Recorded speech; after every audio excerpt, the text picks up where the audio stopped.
sudah jatuh tertimpa tangga. Mungkin itu kiasan yang tepat disematkan oleh pasukan Mikel Arteta usai menelan hasil imbang kontra Nottingham Forest. Mandul di 2 laga sebelumnya, Arsenal seakan menelan pil pahit dalam beberapa laganya.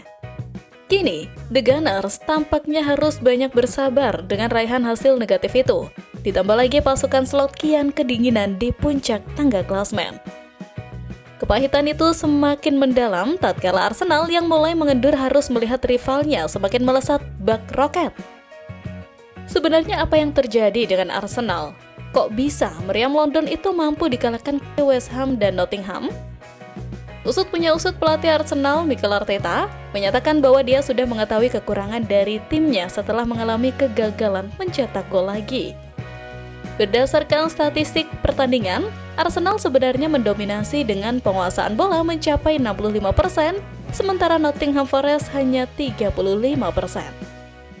Arsenal juga lebih aktif dalam menyerang, dengan total 13 tembakan, sedangkan tim tuan rumah hanya mencatat 6 peluang. Namun, meski memiliki banyak kesempatan, Arsenal tidak mampu mencetak 1 gol pun.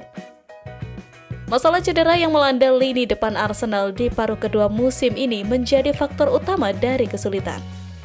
Beberapa pemain seperti Bukayo Saka, Gabriel Jesus, Gabriel Martinelli, dan Kai Havertz saat ini harus menjalani perawatan karena cedera. Menanggapi situasi tersebut, Mikel Arteta mengungkapkan bahwa dia sudah mengetahui apa yang kurang dari timnya dan sedang mencari solusi terbaik. Barangkali solusi tersebut bisa diatasi dengan menurunkan pemain sayap andalan Arsenal, Bukayo Saka. Sejak Desember lalu, ia absen akibat cedera hamstring serius. Bintang internasional Inggris itu diprediksi bisa kembali merumput setelah jeda internasional Maret mendatang. Opsi lain yang bisa menjadi pilihan Arteta adalah menurunkan Waneri. Pemain lulusan Akademi Hall End telah mengisi kekosongan tersebut dengan performa impresif, termasuk menjadi pemain terbaik dalam kemenangan 2-0 Arsenal atas Leicester City akhir pekan lalu. Sepanjang musim ini, ia telah mengoleksi 7 gol di berbagai ajang.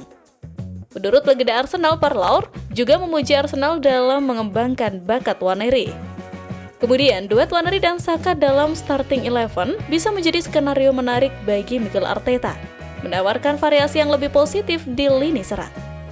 Keduanya paling efektif di sisi kanan, tetapi agar tetap bermain di posisi tersebut, diperlukan perubahan taktis ke formasi 3-4-3, dengan salah satu berperan lebih menyerang dan yang lain sebagai wingback. Analis Arsenal Carles Watts menyarankan bahwa Arteta dapat bereksperimen dengan 3 bek tengah demi memfasilitasi itu. Meski demikian, untuk saat ini pelatih asal Spanyol itu kemungkinan besar akan tetap mengandalkan skema 4-3-3 andalannya. Saka dan Waneri baru sekali menjadi starter bersama musim ini saat Arsenal menang 5-1 atas Bolton di Carabao Cup, dengan Saka sebagai sayap kanan dan Waneri di posisi nomor 10. Martin Odegaard tetap menjadi pilihan utama sebagai playmaker jika fit. Tetapi ada kemungkinan ia atau Waneri beradaptasi sebagai gelandang nomor 8 yang berarti mendorong Declan Rice lebih ke belakang dan menyingkirkan Thomas Partey dari susunan tim utama. Kontribusi Rice sebagai gelandang serang dan peran defensif yang dimainkan Partey seharusnya menutup peluang skenario tersebut, yang berarti Arteta mungkin perlu menempatkan Waneri lebih maju agar bisa berbagi lapangan dengan Saka. Sang pelatih asal Spanyol sebelumnya mengisyaratkan bahwa pemain 17 tahun itu dapat beroperasi sebagai false nine, posisi di mana Mikel Merino gagal memberikan dampak saat menghadapi West Ham. Dengan absennya Kai Havertz dan Gabriel Jesus akibat cedera hingga akhir musim, opsi ini bisa menjadi strategi yang tidak boleh diabaikan. Meskipun saat ini Arsenal tertinggal cukup jauh dengan Liverpool, namun pasukan The Gunners itu tidak akan menyerah dalam perburuan gelar Premier League musim ini, bahkan ia tidak akan mengubah pendekatannya. Arteta bahkan melontarkan pernyataan "langkahi mayatku" untuk menunjukkan keyakinannya bahwa Arsenal masih berpeluang mengejar Liverpool. Arteta tetap optimis bahwa setiap pertandingan merupakan kesempatan untuk memperkecil jarak.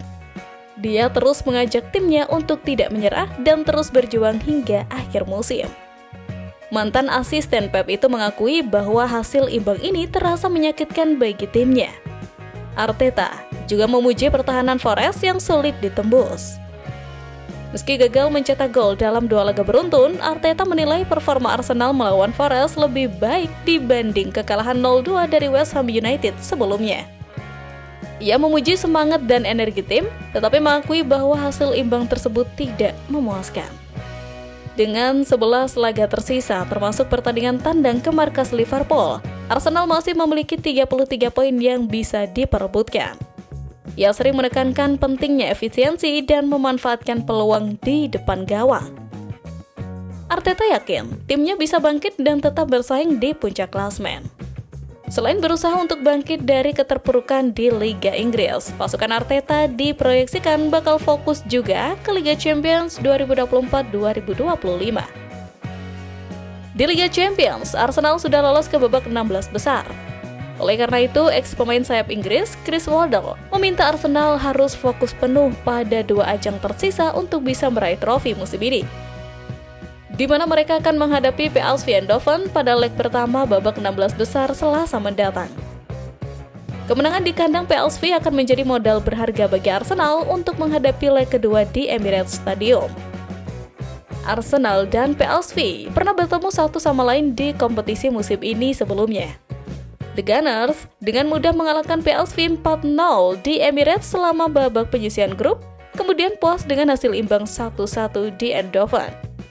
Jika Arsenal mengalahkan PSV di babak 16 besar, perempat final akan menjadi rintangan yang jauh lebih sulit. Hasil undian telah mempertemukan mereka dengan lawan Real Madrid yang juga merupakan tim Madrid pemenang dari Atletico Madrid. Jika Arsenal melaju, Emirates akan menjadi tuan rumah pertandingan pembukaan perempat final. Lawan Arsenal jika mereka melaju ke semifinal adalah PSG melawan Liverpool atau klub Brugge melawan Aston Villa. Sekali lagi, The Gunners akan diuntungkan dengan menjadi tuan rumah pertandingan pembukaan di kandang sendiri.